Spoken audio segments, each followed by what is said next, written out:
The Education Symposium, hosted by the Minister of Education and Sports, Mama Janet Museveni, at State House Entebbe, and the first of its kind, was attended by ministers, ambassadors, partners in development, representatives of the business community in Uganda, and senior officers from the education, finance, health and ICT ministries, and government agencies.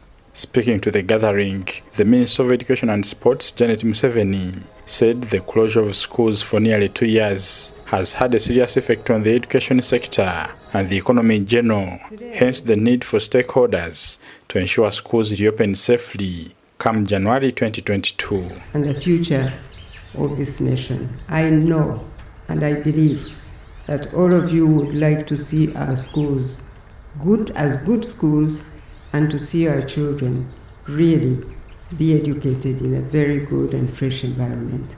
So I thank you for being here this afternoon. Mrs. Museveni reported that government has committed resources under the education sector budget to continue supporting government and government-aided schools with capitation grants and staff salaries.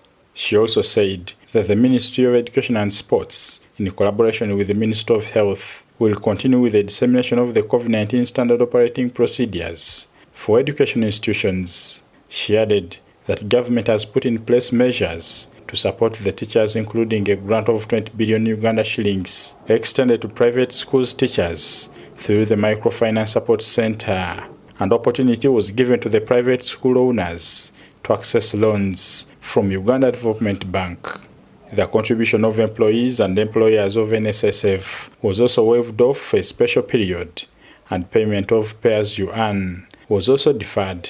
Education institutions with outstanding loans were advised to approach their respective banks to reschedule their loans, and vaccination of teachers, non-teaching staff and students above 18 in education institutions has been prioritized. According to a problem statement presented by Dr. Kedres to the agenda, the direct education standards, interventions that require urgent support as schools reopen include engaging learners in accelerated learning to help them recover the lost time. Many of our learners have possibly regressed because they have even forgotten the little that they had learned. The 2 years out of school have introduced many learners to different negative societal influences, and there is a high likelihood of dropout that the sector is working hard to mitigate. The participants at the Education Symposium responded positively to the First Lady's call to support the recovery of education in Uganda by making generous pledges, both in cash and in kind.